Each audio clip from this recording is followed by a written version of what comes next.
actually agree to all of the proposals from the state for 103. So those were the only items that we could do, but that is part of that policy. Okay. And in addition, if I may, Sure. Mrs. McCurdy, several of the administration have gone through the mandatory training that the intermediate unit provided for us. So we went through that, and we went through that a little some time ago. Attorney John Audi provided that training to all the IU administrations. Do we have a plan for any ongoing training related to this policy?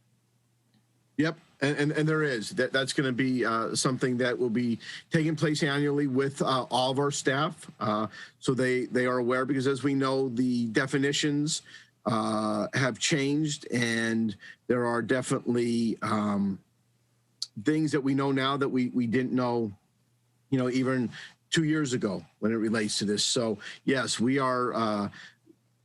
We're going to follow the policy, and with the again, with the trainings that we received, there will be ongoing trainings, and we are going to roll those out to the entire staff as well. Very good. And then I do have a question about 146.1, the trauma-informed approach.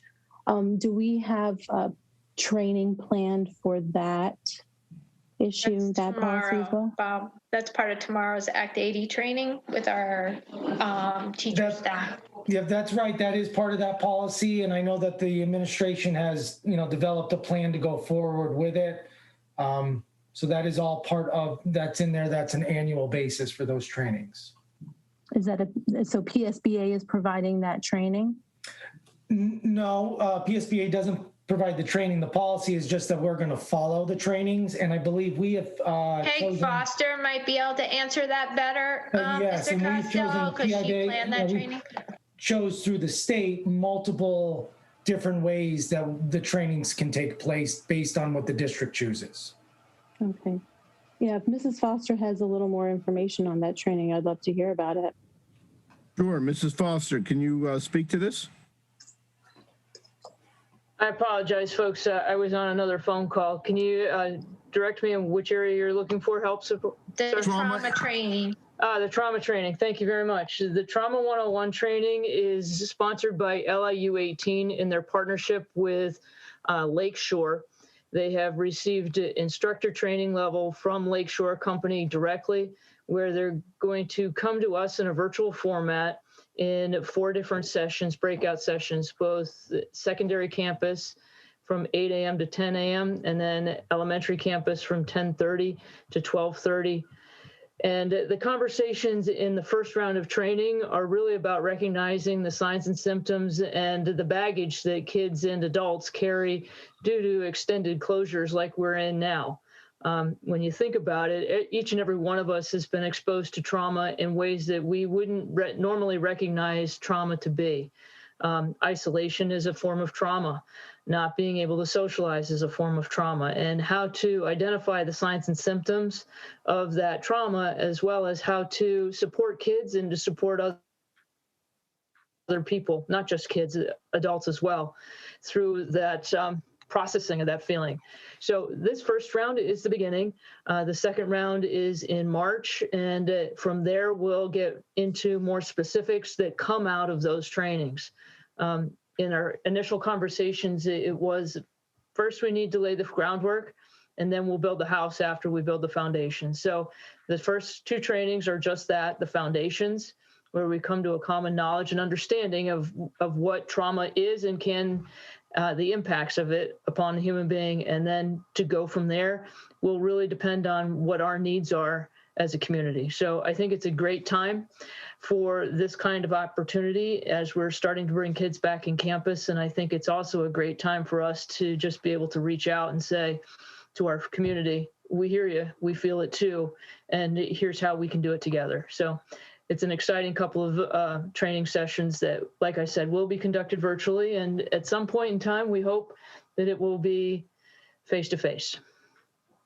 Thank you, Mrs. Does that Foster. I help? appreciate that. Yes, thank you very Absolutely. much. Thank you. And I do hope that we intend to make this part of the in some form. We have this happening every year. I think that's important for our teachers to continue to be informed about this.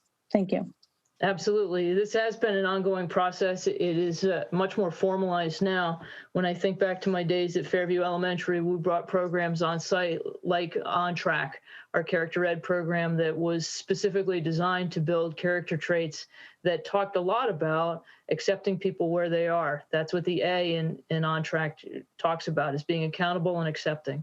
So I think that this is the medium step, I guess, in a long marathon of how do we continue to help families. Great. Thank you. Thank you. Thank you. Any other questions from committee members? Questions from other board members? Questions from the public? No questions at this time, Mr. Costello. Okay, so I'll ask for the committee to move item 4A, B, and C over to the agenda. All those in favor? Aye. Jim, do you need to talk about the 626? I am, Steph, Okay. but I'm going to do that separately because it's not on the agenda. I We just got it. apologize. Sorry. No worries. All those in favor? Aye. Aye. Any opposed?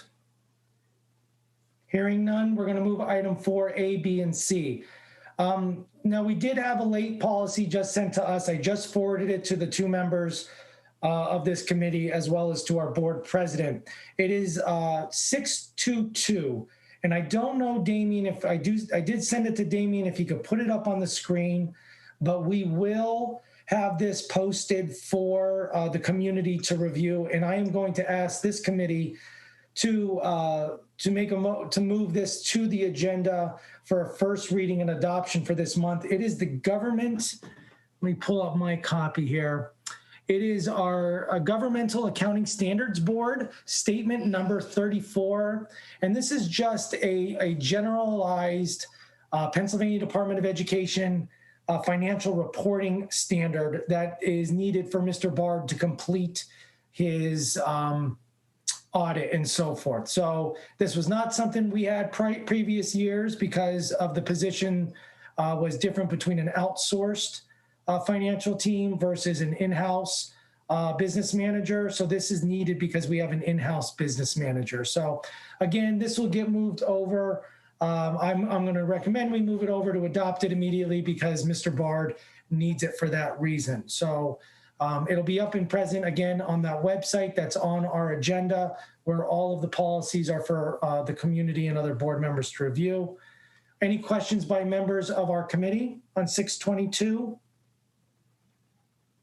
Members, any questions from the board? Any questions from the public on governmental accounting standards? All right, so I'll make the motion then to move this item over to our February board meeting. All those in favor in the committee, say aye. Aye. Aye. Any opposed?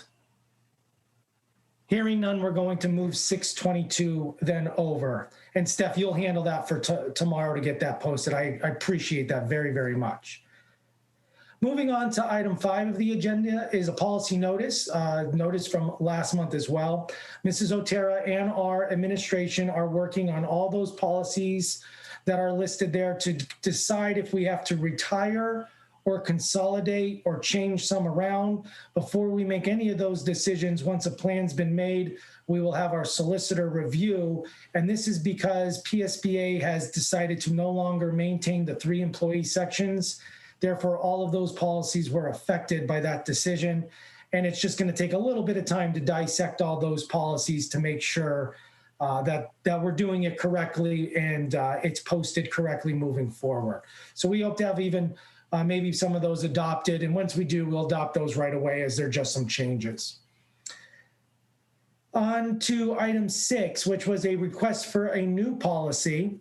As Mr. Bard presented a little bit earlier in the Financial Committee on Monday, February presented us with a policy to review on the electric sign in front of the high school. We forwarded that over to our solicitor. Quite a bit of it was, I guess, deleted or read it out. My recommendation at this time would be for the financial committee to take what our solicitor provided us, reformat it how they want to see fit, so we could post it. It was a little too, I didn't get a new draft to be able to post it for us to actually review. But we have it, this is open for discussion by committee, board, and public. But it's, Mr. Bart, I don't know if you want to go into any more details on this. Sure. So the sign idea, the sign concept was an idea that Mr. Brogna had brought to me about the potential for companies or employers in the Crestwood community to post a job or an advertisement on our electronic sign that was outside the secondary campus, that would run for a second or run for a couple of seconds on there on a flashing sign. If they were advertising a job for our community, or for our students, especially our high school students, to see, they could apply and had helped them get a career, a jump on their career, a jump on a job for after school. That I asked if there was any legal ramifications or any type of accounting ramifications to that. There are none. Just that the board, if they wanted to, the board can do two things with a couple things with the funds. They can do whatever they want with the funds. Actually, they could put in the general fund, or they can establish a scholarship fund and then award a scholarship to a senior with requirements that are set up by the administration and approved by the board, and just maintain records on that. And then during that discussion piece, it was brought up that why not expand it to the larger community, not just the Crestwood School District community, but the community, such as if there was a business in Hazleton or a business in Wilkes-Barre that wanted to post a job on there as well, or something similar of that nature, put it on there and put it and do the same thing. So the only other question I had was, and we had Attorney Dean had checked on it and just got us an answer on Wednesday, was, is there a zoning requirement that you can't put a advertisement or something on that sign? And there is none. So we are cleared to do that. It's just setting a policy on it so that we have something to follow, a structure to follow, and that's kind of what we're doing. So that's what we need, to have a structure, and then like Mr. Costello said, post it, and then have feedback on it, and then get that posted and published and adopted by the board. So that's why it's up there for the board to comment on, and also to set the price on what they want the price to be for it to be, and also the duration and the content and things of that nature. Thank you, Mr. Bart. And as I said, and you said as well as I did, there was from the original draft that we received on the policy committee to the updated draft from the solicitor. I would recommend at this time, it's a novel idea, but work with the solicitor and the financial committee to fine tune exactly what it is that you would like us to kind of look at then from policy before we move forward to approve, as there's a lot of open-ended pieces to it. All right, so I guess some of the feedback that I would like, that I'll be asking for, would be, and we could talk about it a little bit further, even at the budget meeting, would be what the cost should be and stuff of that nature. And if there's any feedback from the board on this idea of what they want, even if you want to submit it via written, either email or whatever that case may be, but please get me any feedback you guys want in there, any community feedback to my email address, as quickly as possible, because I will get that and work with the solicitor and formulate that for the March committee meetings. I have a question or comment. We at one point discussed advertising in the football field, and I think that may be going through the Athletic Foundation, but also we're going to be putting up some fencing around our baseball, softball fields. There might be advertising there.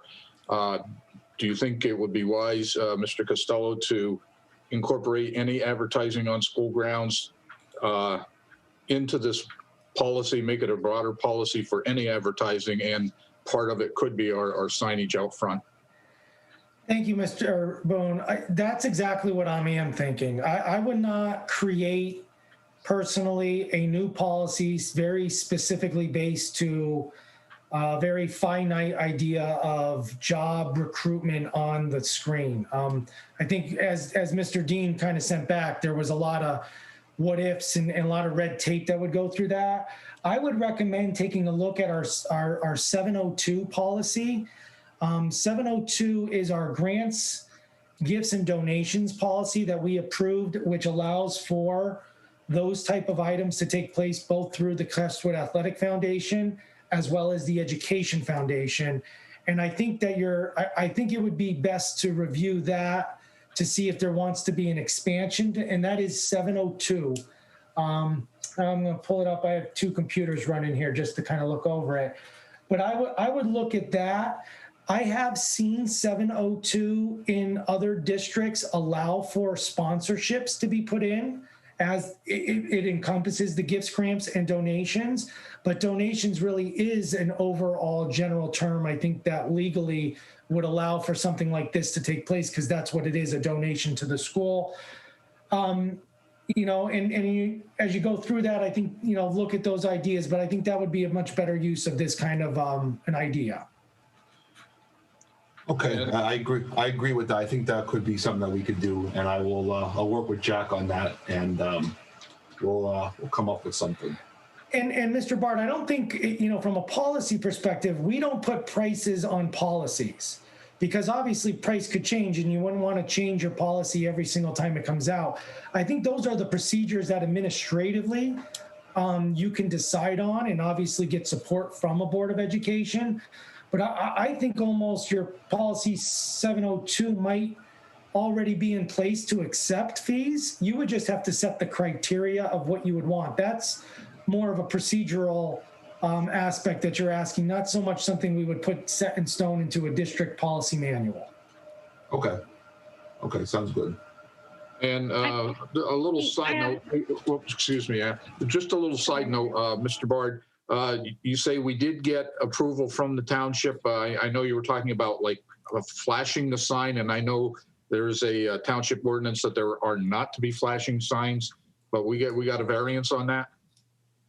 Yes, our sign isn't really, when I say flashing, it's not a flashing, when I say flashing, it's not going to be like a light flashing sign, just like with the type of sign we're operating on. We did apply for the variance and get the variance.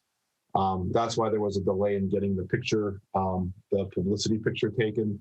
We had to get the variance approved, but we did, and we have that all taken care of. Okay, thank you. Anna? Pete, you may have covered this, but when we're doing this, is it okay? I mean, the bank is the one that kind of sponsored that sign. Is there anything with that donation or that agreement or anything with that, you know? No, it's our sign to use as we see fit. The only part of the agreement that is affected is that we keep our bank accounts open with them for a period of time. So that's the only thing that we have to maintain with the bank. But I'll run it by them just to make sure that there's no. And Anna, we did accept that through policy 702. That's how we accepted it. So that's why I think it's already active and can be used. Okay, I just didn't know if you had like one bank up there and then the, you know. Right, exactly. That's a good point. That would look so good. So. Right, and I'll run it by. I could ask the bank members about it too if they have any restrictions. But there was no listing in our agreement with them to accept the donation and put the sign up. Okay. Thank you. Any other questions on item 6 for that new policy? Item 7 is just an update to the community and to our board. That policy 253 that was adopted last month has been moved over to our policy manual. And then finally, are there any discussion items from the committee? Hearing none? Any questions from the board or community on policy? Mr. Costello, we do not. Oh, wait, hold on. I think I just got one in. Thank you.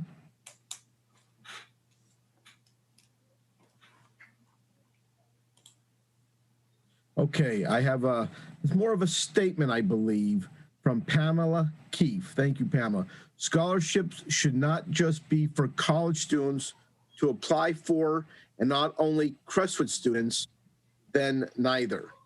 Maybe use funding for caps, gowns, and graduations for seniors. Thank you, Pamela. And we will certainly discuss that as an administration. Thank you. I appreciate that. Mr.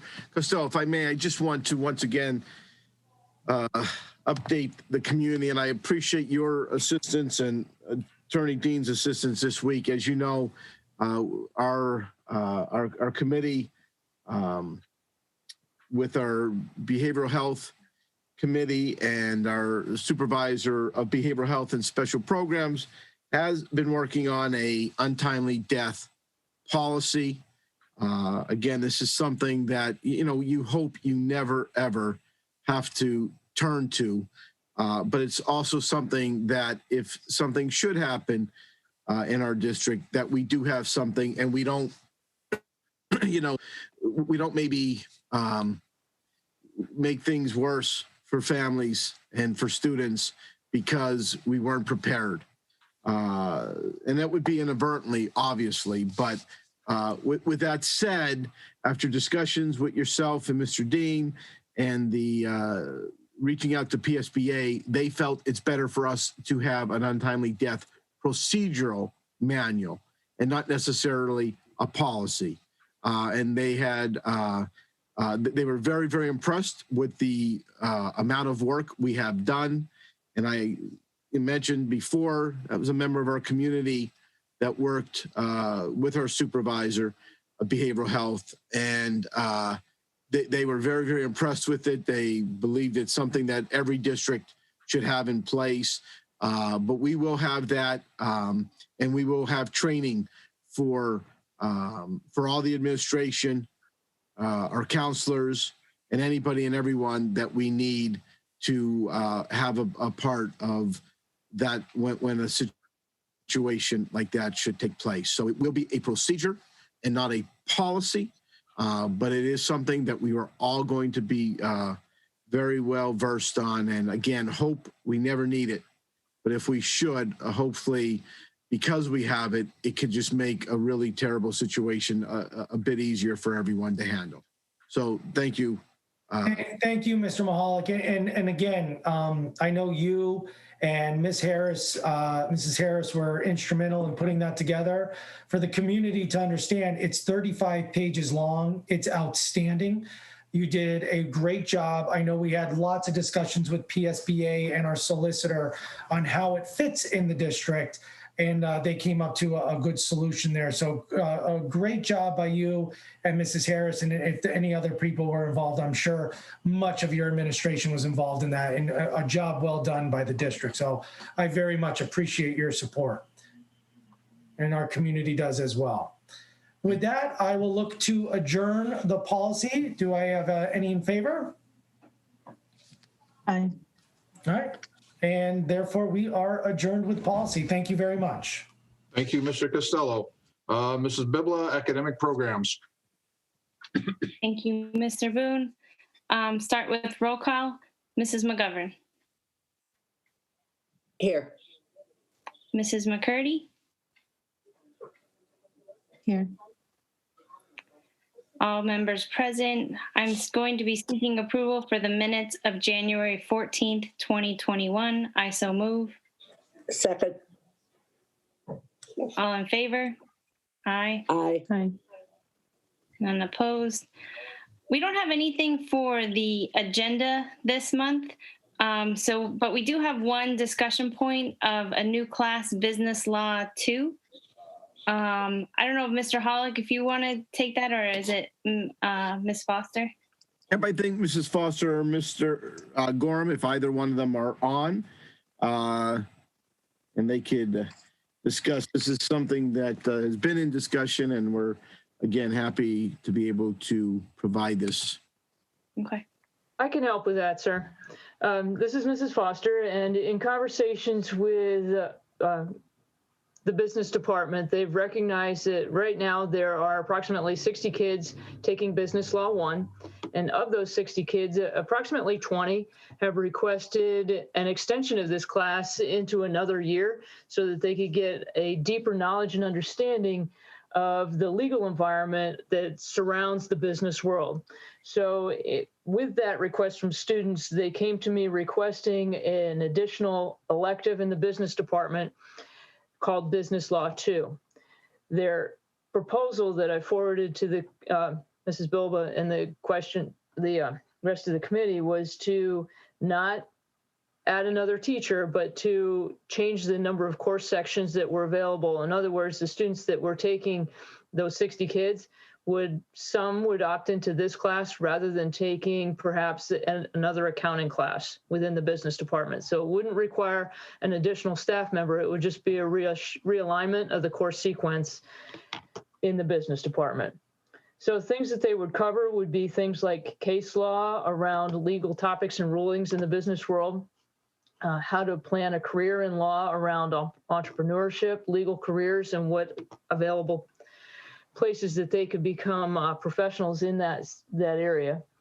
Also looking at contracts and the in-depth look at contracts, not just in how they are formed, but also how to handle a breach of contract. To look at the sale of goods, ownerships, and the risk and loss in sales and goods, the importance of warranties, consumer protections and product liability, personal property and bailments, how to handle the process of if I acquire personal property and it's agreed upon, how do I litigate that situation? She talked about employment law, employment protections, looking at things like benefits and how to negotiate your employment contract, what things are negotiable and what things are non-negotiable, and as well as how to format a corporation. And those kinds of in-depth topics, they're just skimmed through in Business Law 1 as general teaser topics, but this course would be to truly dive deep into the law around business, as well as to bring in attorneys and experts in this area to be guest speakers. So from my perspective as the person that's championing our career development components, I see this as a win across all different aspects. It helps kids identify areas where they truly can grow in business world, because if you don't understand the legal aspects of your job and your business, you're in trouble. So understanding enough to ask the right questions is huge from a student standpoint, but also being able to hear from lawyers and businessmen in the field and say, this is why this course is important, and this is what you can do, and this is what you can't do.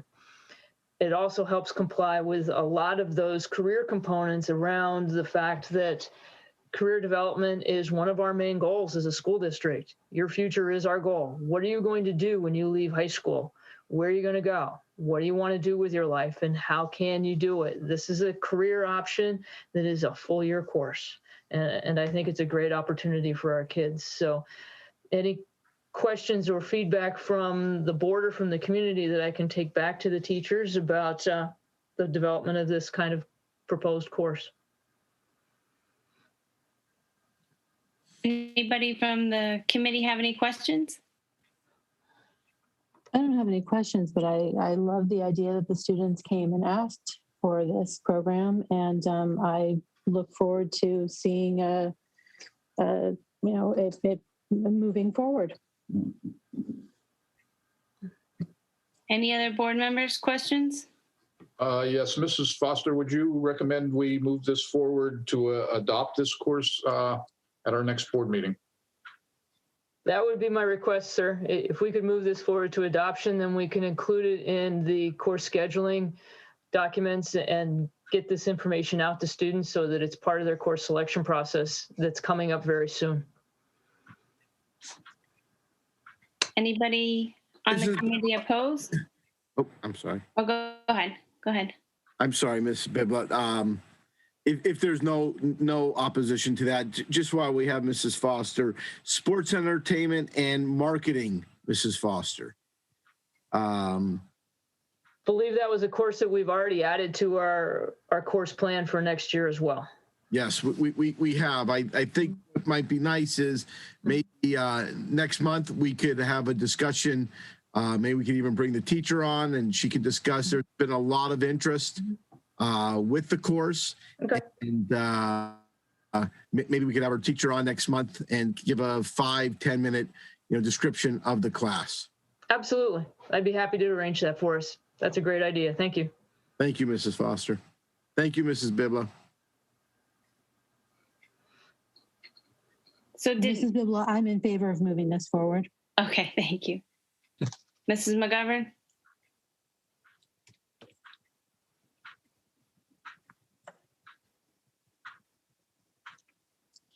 Might be. Okay, Ms. Maureen? Mrs. I'm in McGovern? favor. In favor. Okay. If there's nothing else, I'll move to adjourn. All in favor? Aye. Okay. Thank you all. Thank you, Mrs. Bibla. Mrs. McCurdy, Technology Committee. Yes, roll call. Mrs. Bibla Here. and Mr. Costello. Here. I seek approval of the minutes for January 14th, 2021. All in favor? Aye. Aye. Seeing none opposed. So we don't have anything on the agenda to move forward. And I apologize, I did not receive the email until earlier today regarding esports. But it seems that that might be an appropriate discussion item for the technology committee. Could Mr. Blanchard briefly give us some information about that? Yes, I know Mr. Mahalik kind of explained a little bit before and about us moving forward. I'm not 100% involved on the level that they're at right now, but I know I did speak to Mr. Zabagelski earlier today regarding, just beginning to move forward and some equipment they're looking at. Obviously, it's an exciting time and there's a lot involved with esports. So I think at this time it's a little bit of a crawl before they run. So they're, investigating some different avenues and to see how they go. Getting some interest from the students to see what games might be, might be necessary to start working on. But Mr. Mahalik, if you had any more to add, I know you mentioned in the beginning. So I think we're very fortunate because Mr. Blanchard is well-versed in esports. So we had talked with Mr. Blanchard and his involvement will certainly be there. His time is a little bit, it's a little tight, so he won't be as involved as I was hoping. But I know that, especially getting the equipment in, making sure all the equipment is set up right, setting up the room, setting up, the connectivity of the room, that he's going to be a part of that. And he will be a big part of helping us all the way through. So, we know that that's going to take place with you, Mr. Blanchard. So, so we are looking at purchasing 10 gaming computers with the interest of the amount of students we have. It would almost need us to break up the kids on separate days because most of the kids are using gaming stations, computers, which again, now I'm very, and I know Mr. Sabagoski will absolutely come on here and speak as well. To me, gaming, is something on an Xbox and a PlayStation, and that is going to take place as well because some students do use gaming Playboys and the Xboxes. However, it's not. It really is the computer-generated games that are what esports is built upon. So the PlayStations and the Xboxes will be there. I think we are purchasing 3 Xboxes, 2 PlayStations. and several TVs. So the students could use those for their, for their teams. But those 10 gaming stations are going to be, again, where the real competitive sports are taking place. They use a very specialized card that I'm been made aware that they are hard to come by since the pandemic.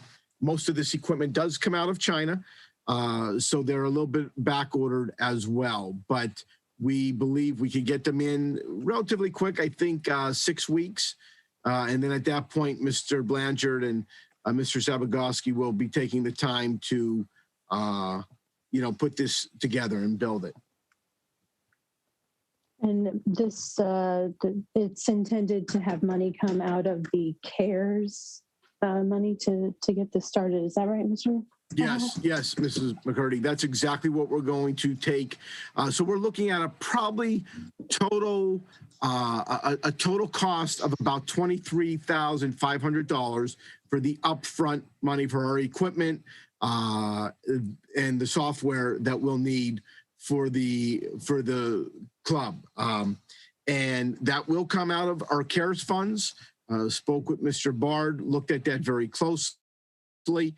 And then moving forward, and this is why I think esports is so tremendous, because it is reaching a set of kids and it's open to everyone. So if you are already very, very involved, that's great. You could still be involved with us.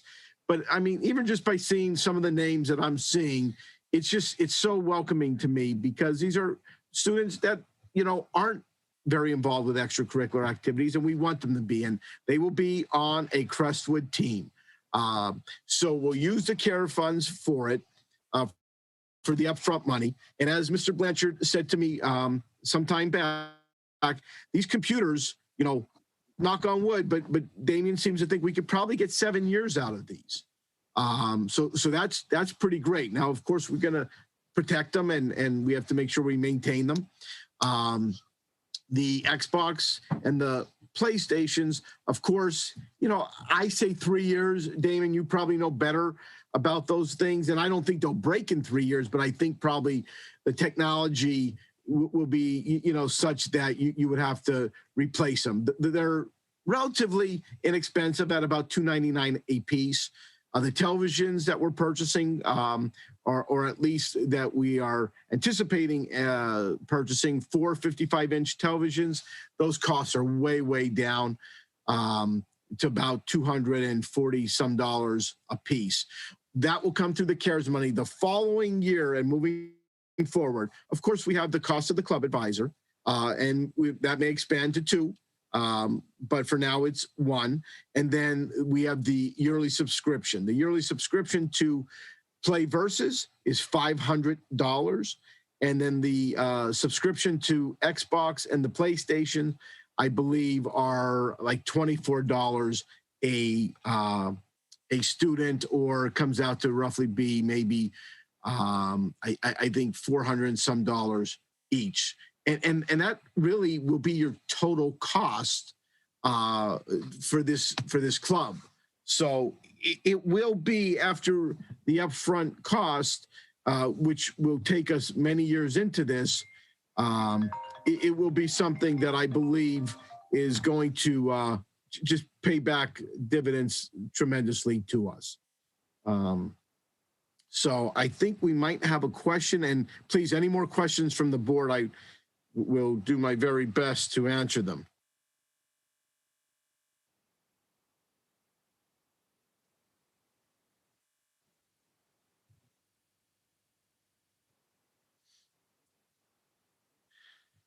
I have a question, and I think it's appropriate. It's not technology, Mrs. McCurdy, but if you're okay, if I may ask the question. Sure. Came from Tracy Patrick. What steps are being taken to bridge the educational gap that students and educators have faced with the year almost completely virtual? I'm sorry. While we want students back in the brick and mortar, what will that actually look like? much has been lost. Thank you. So, Tracy, of course, our teachers have been assessing ongoing, and for some students, there has been a loss. We do have some data on our elementaries. I think Mr. Sarah is here, that indicates that, you know, a lot of our students are doing as well as they have been doing in past years. So from an academic standpoint, that ongoing assessments are taking place and will take place. Looking at bridging the gap, we will be certainly offering some summer remediation courses. And that's something that we are working on as an administration now. Of course, as you know, we are coming back to our school in person in phase 3. What will it look like when they come back? It's going to look like much different. Students will absolutely be wearing masks at all times. Students will be 6 feet apart at all times. There will be a heavy concentration on sanitation. We will, you know, obviously be able to take the masks off when we are in the lunch room, and there will be obviously the opportunities to go out and do breaks.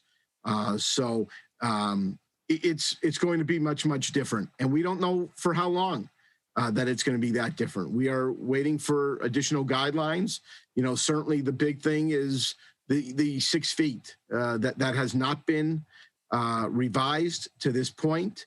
And so that is something that, you know, obviously we're waiting to see what the CDC does with that.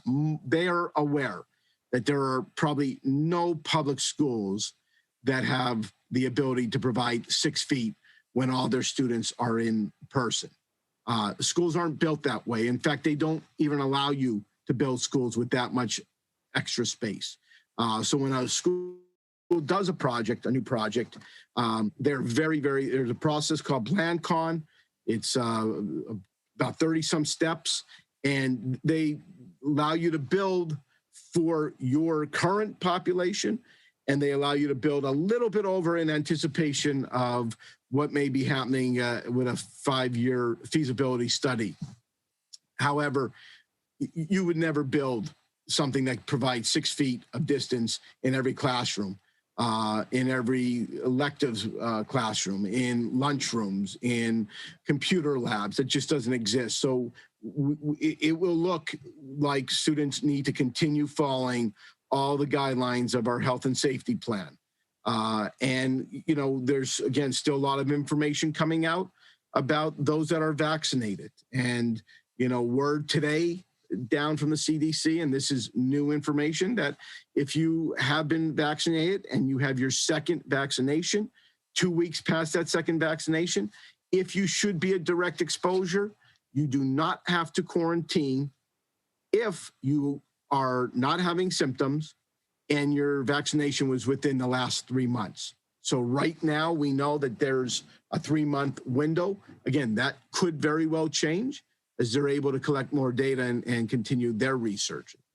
So there's still a lot to go, and we are still fighting a very serious, dangerous virus that is still very prevalent in our community. So, but for our students, we will absolutely be providing some sort of programming this summer that we are continuing to work on. And our assessments will continue through the entire second part of the school year and see exactly what we, you know, where we need to focus those interventions at. So thank you for that question. And thank you for that time, Mrs. McCurdy. Absolutely. So if there are no other questions from the committee or board, then I move to adjourn. All in favor? Aye. Aye. Thank you.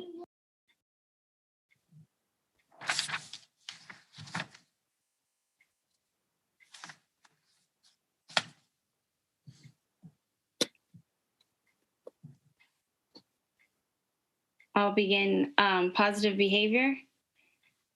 Roll call. Mrs. McGovern.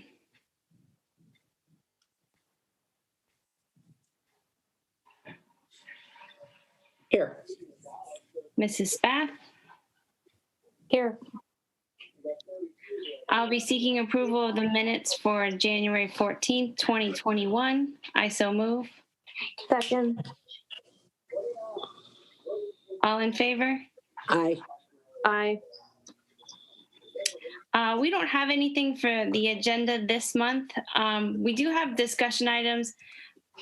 I don't know if we necessarily have to read through them, Bob, but I just wanted the community and the committee to know that there are fun things coming up for the students. There's different activities planned. Mrs. Harris put together this snapshot of just a little bit of what she's been doing. Bob, but I'll let you take it if you, what you want Sure. to say. You know, we did discuss earlier in my superintendent welcome address the development of the Crestwood Comet virtual Zen room. Again, this is something that had been in the works even pre-pandemic, because we know that mental health is something that has been and will continue to be something that really affects our students in so many different ways. So the stressors that our students have been under for many, many, many years, it's just different. It's different than, when most of us went to school, those my age and even those in the early 2000s or earlier, it's different. There's lots of pressures and a lot of it is the instant gratification that technology has brought to our kids and the ability to communicate in different ways and not necessarily always having to put an emotion behind the communication. So our kids deal with a lot. And the Zen room is just one of those things that our kids can go in and just relax and have lots of great resources. Our teachers, the response has been tremendous. Our community has been real tremendous. And it's just something that we're looking to do. Elementary counselors have their Google Classroom. There are over 70 students to date who have elected to join the classroom. The classroom focuses on social emotional wellness and activities that promote a growth mindset, and it's for resources for anyone who might be struggling. Again, our two elementary counselors do a tremendous job recognizing the impact that this closure has put upon them. But again, even when we do come back and even when it's post-pandemic, these type of things will continue and have been in place even before the closure. A little fun with the Polar Pop Club. The Polar Pop Club brought to us by Ashley Prest. She is our speech and language therapist. She is also the head coach of our Unified Sports. This is a way for us to raise some monies for the Special Olympics. The Special Olympics is the organization that sponsors Unified Sports. So it was her way to give back for us being the first team selected in Luzerne County to have a Unified Sports. There's a video on our Facebook of her popping a balloon over her head. It's obviously middle of the winter. It's very cold.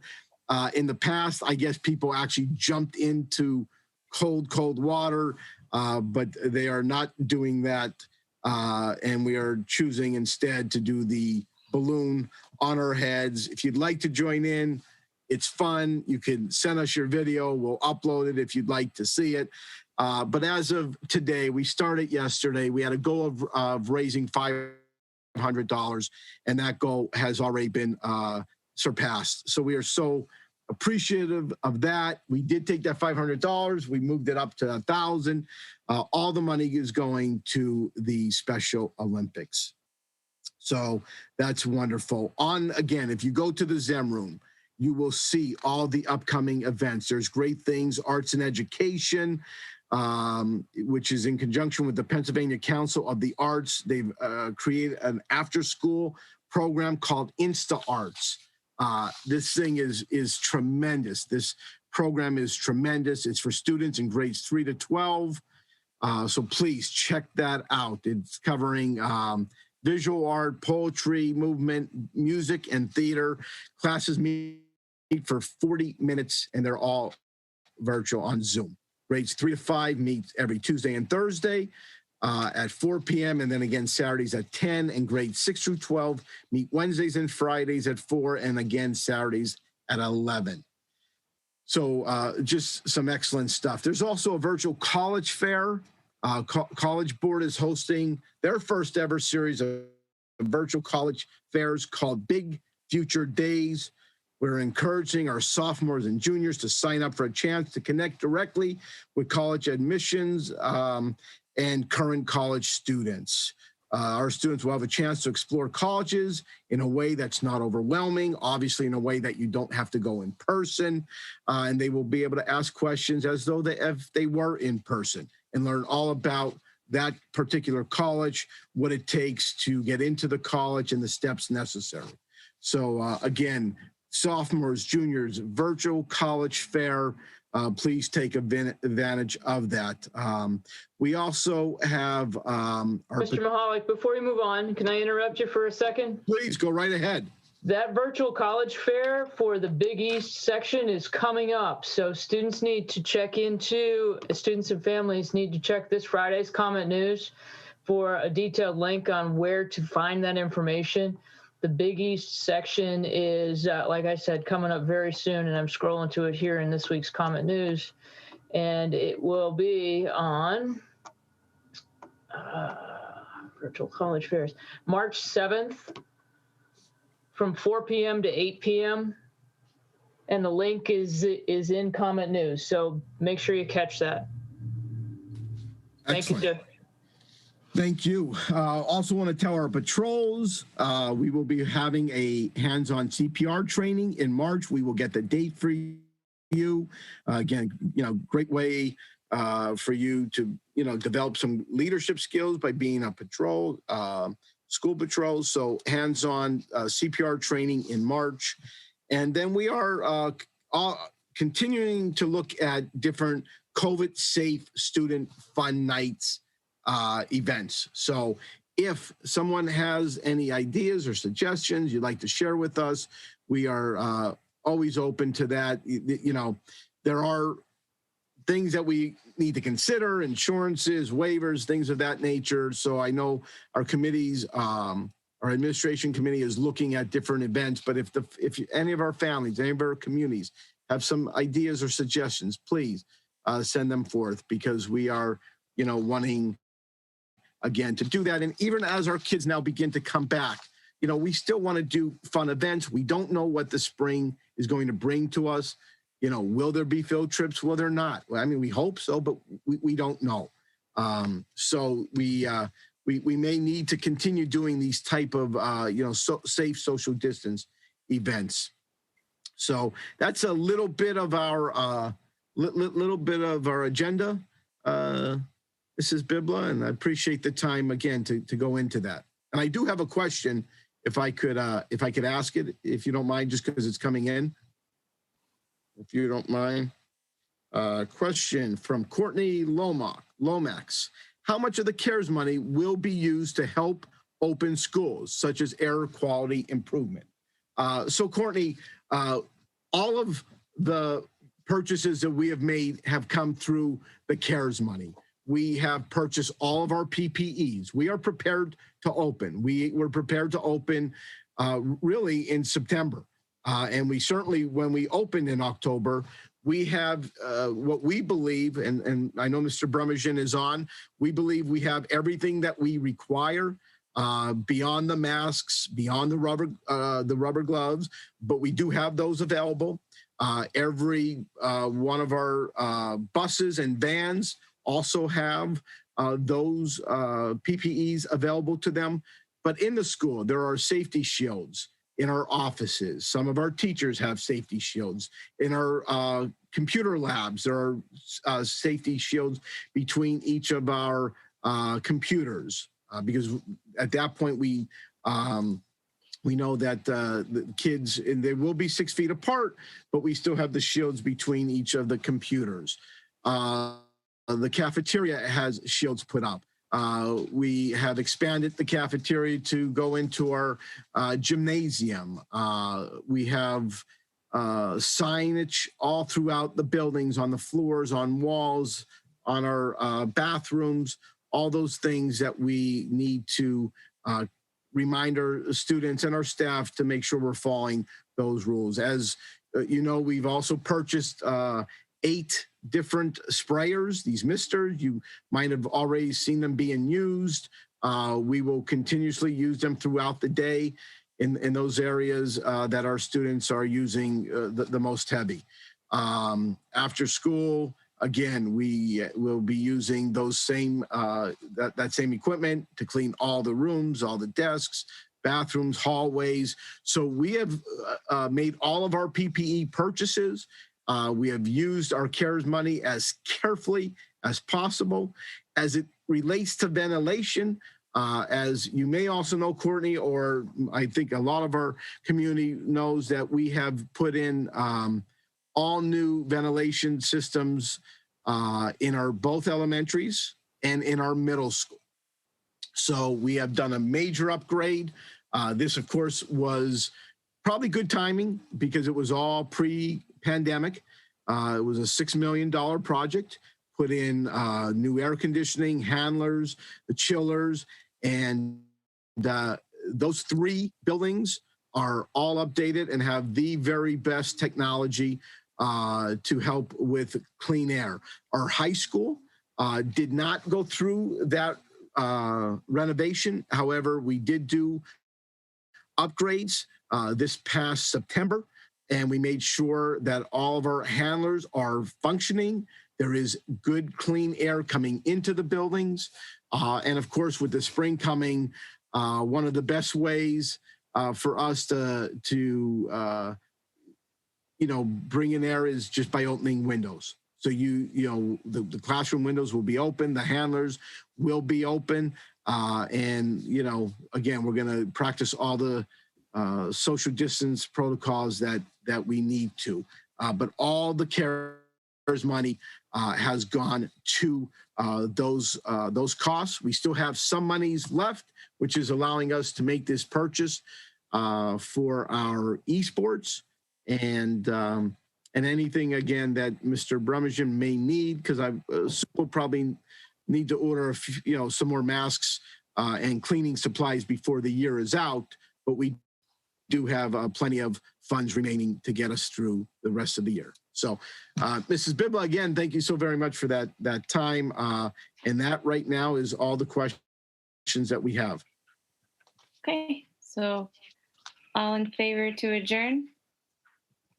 Aye. Aye. Okay. Thank you, Mrs. Bibla. Next, we have Physical Plant and Grounds Committee, Mrs. Haddix. Good evening. I'll start with roll call. Mr. Costello. Here. Mr. Brogna. Here. Seeking approval of the minutes of the January 14th committee meeting, I so move. Second. We have 2 agenda items. The first is to renew the pest ranger contract. Mr. Bard negotiated this contract with no price increase from the previous year. The second item is a proposal from Glen Summit Floral for the pitching mound work for $5,057.72. Is there any questions from the committee? Okay, any questions from the rest of the board? So is there, Mr. Mahalik, is there any questions regarding these items from the public? At this point, there are no questions, Mrs. Haddock. Okay, so we will move those items to Mrs. next Haddock. week's agenda. Mrs. Haddock, I apologize. This is Pete. This is going to be a 2-year contract with no price increase for either year. I don't know if that makes a difference in this, but on the agenda, when you guys vote on the 18th, it'll be a 2-year increase, a 2-year contract. Thank you so much. Okay, so we will move those items to the agenda. We have nothing under discussion. So I will ask for all in favor to adjourn. So moved. Aye. Thank you, Mrs. Haddix. Mr. Swank, co-curricular. Thank you, Mr. President. I'd like to call to order the co-curricular committee meeting of the Crestwood School Board. Roll call. Mr. Swank is here. Mrs. McGovern. Here. Mrs. Haddix. Here. Okay, thank you. Our next item will be item number 3, approve the minutes of the co-curricular committee meeting of January 14th, 2021. I so move.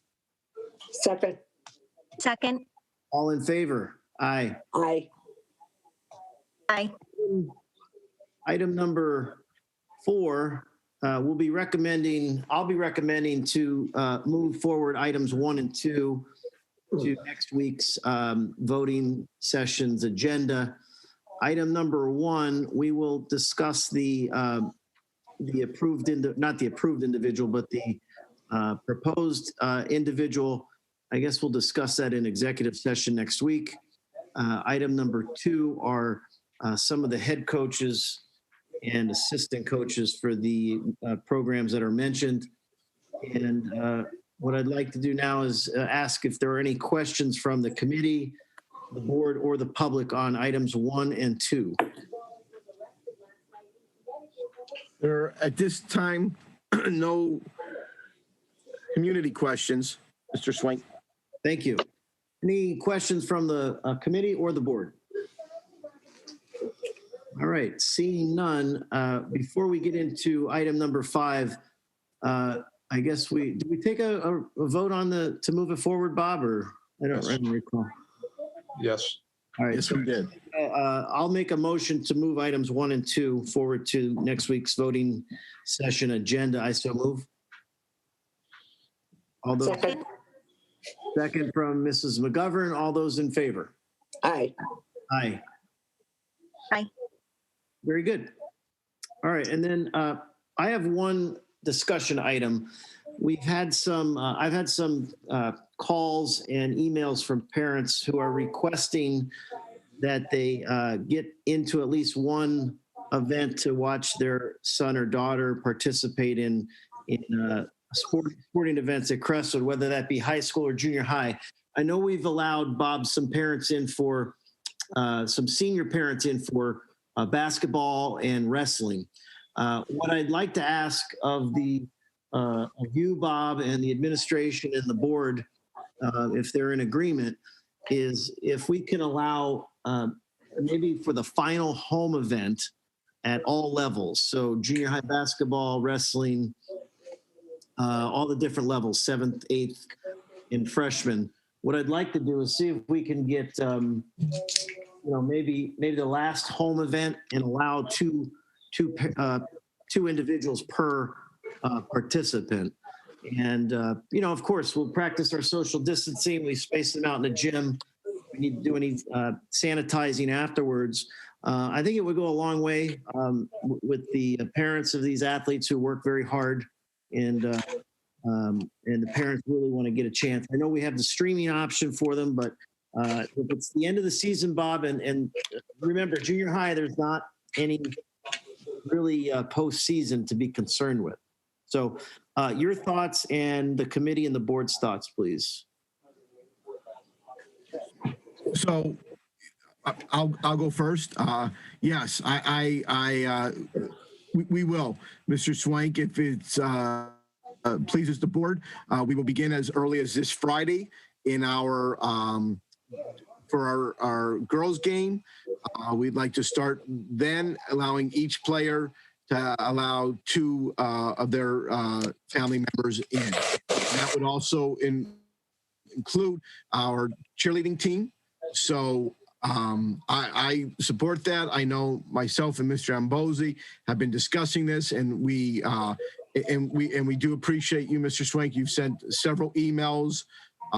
We've had discussions in the past. We agree with you and feel at this point, we're far enough along that it's probably a good opportunity for the family members to see their kids in person.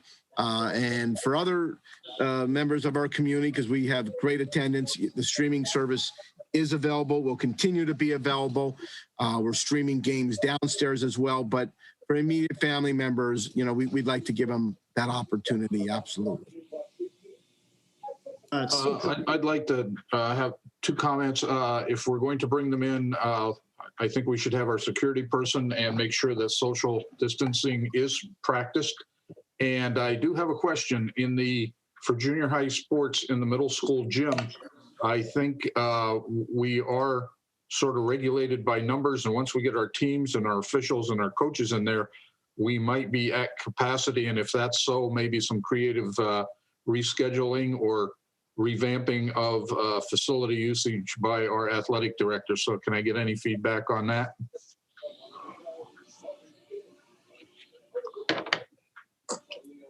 Yeah, Barry, I think if we're still under the 250 person ruling no, that was outdoors, wasn't it?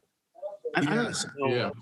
So we still, Mr. Swink, we still are under those capacity levels.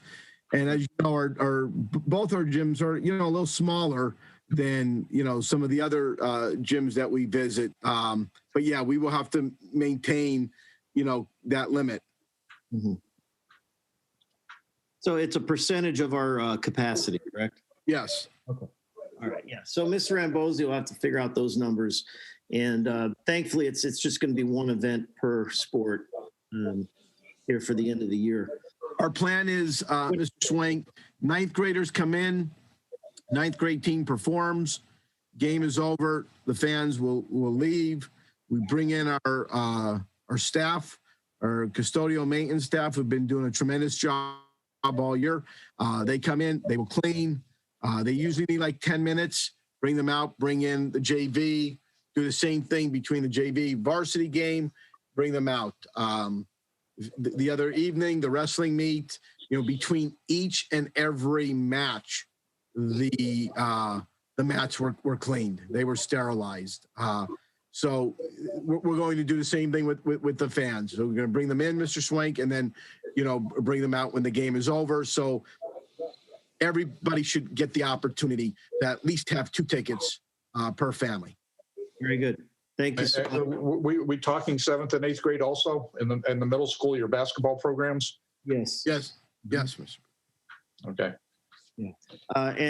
So again, Bob, thanks so much for all the hard work and Mr. Ambosi. And also, if you want to mention one more time, Bob, the streaming service, the name of that, and then also what I'd like to do is thank the individuals who have been broadcasting play-by-play and commentary. Tom Benz, Jack Dean, and Bill Heckman, I know, have put in some volunteer work and have done an excellent job. So I'd like to thank those individuals. Yeah, and they are. They've been tremendous, Mr. Swank. And tomorrow evening for our girls telecast, we will be having a new commentator doing play-by-play, historian, 45-year member of the Crestwood community, Mr. Barry Boone, will be on the play-by-play, I think he's doing, not the color. But it is the NFHS network. It's tremendous. The picture is great. There's little bumps here and there. We're going to continue to use this. It's about $9.50 a month or something to that point. To that cost, about $9.50 per month, allows you to stream anything in our gymnasium, anything on our football field, which is obviously soccer, field hockey, anything that will we'll play on that. And then we're going to this spring take remote our softball and our baseball games. So it's really a great resource we have, not only during a pandemic, but so many of our family members can't get to see their kids play because of work schedules and different things. So it's something that's there. Even if you do attend the game, you can go home and watch it at another time, because every event that is streamed is also saved, and you can go back and watch it on demand. Yes, our announcers have done a great job, and we appreciate their volunteer. It just brings a little bit more to the game. And many people have said that, just, knowing the players and hearing the players' names. So that's going to continue going, and we do appreciate them. And we are also streaming our middle school gymnasium. So that's always streamed for our middle school events. And it's not on the NFHS network. Hopefully at some point we could expand down to that gymnasium, especially for our volleyball season. We're hoping we can do that so the quality of the picture is, as good as it is upstairs and on the stadium field. So yes, we do appreciate a lot of community members have subscribed, and nothing but great things to be said about it. Very good. Thanks, Mr. Mahalik. Mr. Boone, I did not know you were going to be announcing, so I'll be sure to tune in for that. I was supposed to be a color commentator. I don't know how colorful I'll be, but maybe I can add a little bit of history. All right. Very good. So if we have nothing else for co-curricular, I'll ask for an adjournment. I so move. Second. All those in favor? Aye. Okay. Thank you, Mr. Swank. Mrs. Spath, Transportation Committee. Thanks, Barry. So I'm going to take roll call first. Mr. Costello? Here. Mrs. Bibla? Here. I'm going to make a motion to approve the minutes from January 4th, 2021. I so move. Second. All in favor? Aye. Any opposed? Okay, we don't have an agenda for this month, but I'll pause for questions if there are any. I don't know if there's any from the board or from the audience. Mrs. Spath, at this time, there are no questions from the audience. If I just may share with you that we do have our seating assignments up and ready to go for phase 3. Of course, we are using transportation now with phase 1. We'll use it with phase 2. Phase 3 will be the real test, because that will bring us, a lot more students than that are currently attending. But all the seating assignments have been sent to the building administrators. Again, we'll follow the social distance protocols on the buses. And, it worked out really well in October, and we expect it to work out, just as well. And of course, we don't know exactly what our numbers will be, those using transportation, but certainly, we'll continue to update you and the rest of the board as we get into phase 3. Thanks, Bob. Appreciate the update. Kim, I have just one question for Bob or Pete. I know I've asked Bob before, but is there any update on our reimbursement for next year or this year coming, like of how we report it, and if we're going to get what we would normally get for mileage versus, because we're not running the buses fully loaded like we would have been? Yes, there has been. Yes, there has been. There has been an update.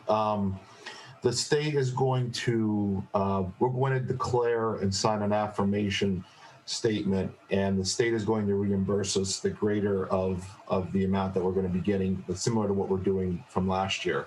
But we are still, but this year we are going to report exactly, it's going to be different. We're still going to report exactly what we're doing, what we're what the buses are doing remotely. So like basically so instead of reporting like the buses are running normally, we're going to report exactly what the buses are doing this year, which is not running, or if they are running, what mileage are doing and how many students are on them and stuff like that. But we are going to tell the state, hey, listen, we're doing COVID has struck us pretty hard and nobody's riding the buses and stuff like that. And we are going to be able to recover the amount of money, and they're still going to reimburse us the same amount as what they are as 2 years ago. So, but the caveat is there. The caveat there is that our contracted rate with Reinheimer has gone up. So the problem with that is the gap between our reimbursement rate and what we're paying has gone up. So the problem is we still lost more money. That's the only caveat. So we're still working on the communication between the contractor and us and trying to work out a better deal. But when we have an update on that, that'll be something that we'll talk about later at some point. Okay, thank you. Yep. Thanks, Pete. Okay, any other questions? No questions for transportation. Okay, all right, I am going to move to adjourn. All in favor? Aye. All right, thanks. Okay. Mr. Boone, I do have one additional question from our community. This comes from Shannon Mulligan Williams. She asks, what percentage of funds received through CARES Act will go to esports? So our total CARES money is about $1.9 million. Mr. Bard, is that correct? Yes, it's $1.947 million, and the esports payout is $23,000, so it's less than 1%. So it's about 23,000, Shannon, for esports. And again, I believe this is money very well spent. We have right now about 50 students signed up, and that's grades 9 through 12. With the expansion as quickly as we can, but probably not until next year to 7th and 8th grade, which I would anticipate at least another 30 students. You're looking at 80 students. That's about most of our teams. You look at your typical team, 80, and the amount of money that we are putting out for this is much, much less. I'm not comparing because it's all important. But this is something, like I said, the upfront money will be there. And then moving forward, it's going to be a very, very inexpensive way to bring out our students, possibly 3 days a week, a few hours a night. And to me, that's just great. If they could come out, they can socialize, show us their skills and talents, because it is a skill and talent. As I've gone on and watched some of their games, another interesting fact that Mr. Zabogoski shared with me, the Super Bowl had, I think, about 95 million viewers, which is a lot of viewers. The last esports championship had 200 million viewers. So it just shows you just how dynamic this is of an activity. And again, there are right now about 30 colleges that I'm aware of that give scholarships. There just so many ways that I believe this is going to benefit our district. And I'm grateful that there's interest and that we have people on staff that can help bring this, to life, because I certainly couldn't do it. But I am so proud to be a part of watching these kids and just shine in something that they probably would have never been able to show us before. So less than, I think, 1%, Mr. Bard said, but nonetheless, it's a chunk of money, and that's why we want to make sure we maintain the equipment and we get the most use out of it. So thank you, Shannon, for that question. At this point, Mr. Boone, there are no more questions from our audience. Okay.